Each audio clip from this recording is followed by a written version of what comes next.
Hey hey hey, selamat datang di channel Nyoba Coba. Kali ini Mr. NC akan melanjutkan nih pembahasan tentang kelomang. Tapi pada video kali ini Mr. NC akan membahas tentang cara merawat dan siklus hidup dari kelomang. Penasaran kan kalian?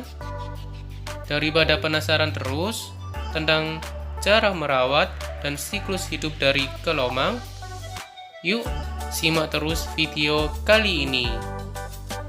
Oh iya, sebelum kalian menonton video kali ini, yuk subscribe channel Nyoba Coba ini agar kalian bisa lebih banyak ilmu. Selamat menikmati. Oh iya, sebelum kalian merawat kelomang, kalian harus tahu tuh ciri-ciri kelomang yang sehat.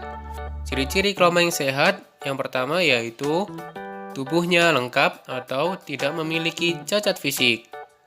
Yang kedua, tidak memiliki penyakit atau sehat. Yang ketiga, aktif bergerak. Yang keempat, memiliki refleks yang sigap. Yang kelima, memiliki sifat yang sedikit galak. Yang keenam, tidak stres. Dan yang ketujuh, warna tubuhnya tidak pucat. Nah, setelah kalian mengetahui ciri-ciri dari kelomang yang sehat, kalian juga harus tahu tuh ukuran-ukuran dari si kelomang. Ukuran-ukuran yang biasa dipasarkan dibagi menjadi 6 kategori berdasarkan panjang kakinya. Yang pertama yaitu ukuran XS yang memiliki panjang kaki kurang dari 1 cm. Yang kedua adalah ukuran S yang memiliki panjang kaki antara 1 hingga 2,9 cm. Yang ketiga yaitu ukuran M yang memiliki panjang kaki berkisar antara 3 sampai 4,9 cm.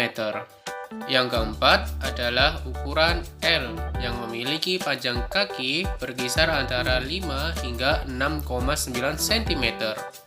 Yang kelima yaitu ukuran XL yang memiliki panjang kaki berkisar antara 7 sampai 10 cm.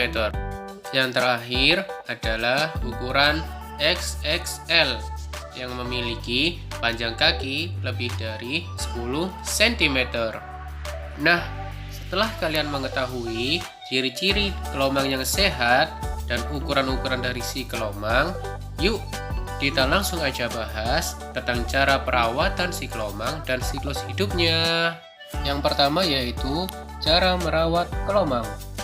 Sebelum kalian tahu tentang cara merawat kelomang, kalian juga harus tahu tuh apa aja yang perlu kalian siapkan sebagai rumah baru dari kelomang. Yang pertama adalah kandang. Kalian dapat menggunakan berbagai bentuk kandang kawan seperti kandang akuarium, baskom, kardus, dan sebagainya.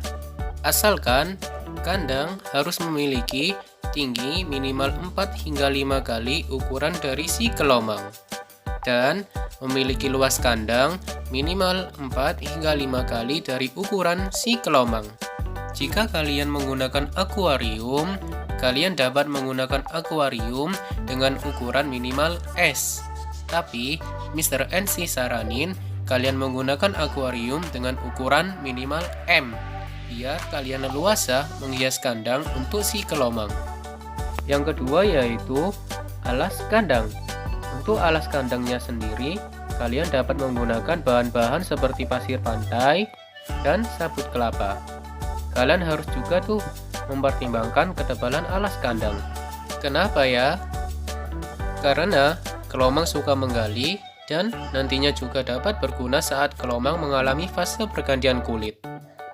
Ada yang tahu belum? Berapa ketebalan yang sesuai? Kira-kira minimal 15 cm-an lah dari dasar kandang. Yang ketiga adalah aksesoris kandang. Nggak enak dong kalau memelihara kelomang cuma buat ngelihatin kelomangnya aja. Pasti kalian pengen tuh membangkitkan jiwa kreativitas kalian untuk menghias kandang kelomang sesuai imajinasi kalian. Untuk aksesoris kandang, kalian dapat menggunakan tuh hiasan-hiasan dari aquascape seperti batu-batuan, kayu, maupun tanaman plastik. Dan terakhir yaitu tempat makan dan minum. Untuk tempat makan dan minum, kalian dapat menggunakan tuh wadah plastik kecil, batok kelapa, maupun wadah makan dan minum custom yang dapat kalian temui di toko-toko online. Untuk cara perawatannya, kelomang relatif sangat mudah kawan. Yang pertama yaitu dengan membersihkan kandang. Membersihkan kandang kelomang dapat kalian lakukan minimal 1 kali sehari maupun 1 minggu sekali. Untuk membersihkannya sendiri, kalian cuma tinggal mengambil kotoran-kotoran dan tumpahan pakan yang terselip di antara alas kandang yang kalian gunakan. Kotoran kelomang biasanya berbentuk padatan dengan warna coklat kehitaman. Yang kedua yaitu pemberian pakan dan air minum.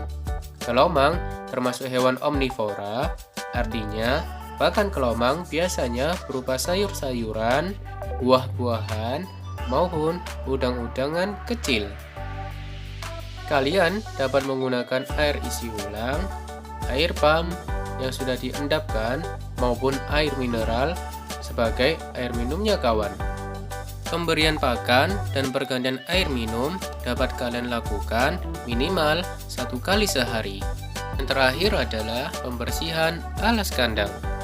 Alas kandang dapat dibersihkan minimal 1 bulan sekali, tetapi dapat juga dibersihkan 2 minggu sekali, tergantung dari kondisi kandang kelomangnya sendiri.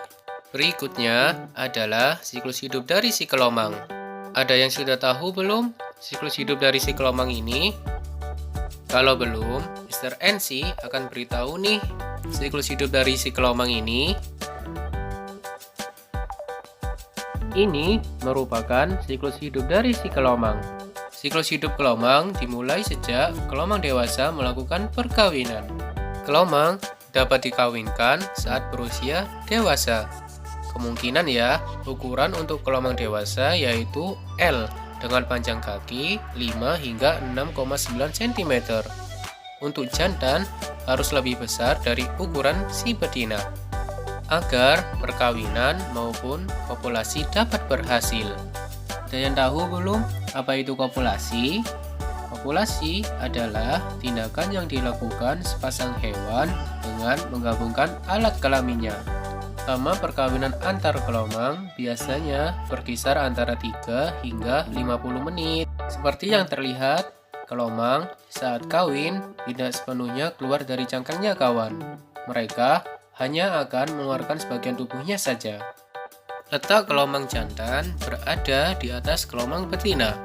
Perkawinan dilakukan dengan berhadap-hadapan. Yang kedua yaitu perkembangan telur kelomang. Kelomang betina akan membawa telur-telur yang sudah dibuahi ke dalam satu ikatan massa yang besar pada abdomennya. Pada telur kelomang yang berusia 1 hari lebih memiliki warna merah yang menyala. Pada hari ke-17, telur kelomang masih tetap berwarna merah, namun memiliki bintik-bintik seperti mata. Pada hari ke-21, telur kelomang akan berubah warna menjadi abu-abu. Ini pertanda bahwa telur kelomang siap untuk ditetaskan. Penetasan telur kelomang dilakukan di laut. Kelomang betina akan turun ke laut saat air pasang. Saat air pasang masuk inilah kelomang akan menetaskan telurnya atau terkadang akan melemparkan telurnya ke dalam air. Saat telur bersentuhan dengan air laut, mereka akan mulai menetas. Air pasang akan menyapu mereka ke arus laut. Yang ketiga yaitu fase zoea. Larva yang baru menetas disebut juga dengan zoea. Mereka memiliki ukuran yang sangat-sangat kecil. Pada tahap ini, mereka mengapung bersama dengan plankton, udang kecil, dan krustasea kecil lainnya. Setiap zoea akan melewati 4-6 tahap yang berlangsung selama 40 hingga 60 hari. Yang keempat yaitu fase megalopa. Zoea kemudian akan bermetamorfosis menjadi megalopa yang terlihat seperti kombinasi kepiting dan lobster. Pada tahap ini membutuhkan waktu sekitar 1 bulan.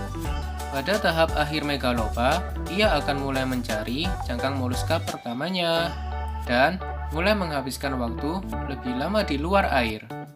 Megalopa tua akan mengubur dirinya sendiri ke dalam pasir untuk bermetamorfosis menjadi kelomang kecil. Metamorfosis tersebut dapat mengubah insang kelomang sehingga tidak bisa lagi bernapas di air dan harus tetap di darat untuk menghirup udara. Yang kelima yaitu fase kelomang kecil. Pada tahap ini, kelomang kecil perlu melakukan pergantian kulit karena mengalami masa pertumbuhan. Biasanya, pergantian kulit pada kelomang kecil relatif lebih sering, yaitu setiap bulan, dan mereka juga perlu cangkang yang baru. Yang terakhir yaitu fase kelomang dewasa. Pada fase dewasa, ia akan jarang melakukan pergantian kulit.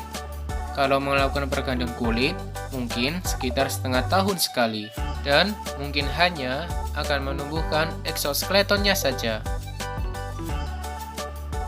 Kawan, itulah cara merawat dan siklus hidup dari si kelomang. Terima kasih telah menonton video dari channel Nyoba Coba. Bagi kalian yang belum mensubscribe channel ini, yuk segera subscribe biar kalian enggak ketinggalan berbagai informasi yang mengejutkan. Sampai jumpa di video berikutnya. Salam orang berilmu.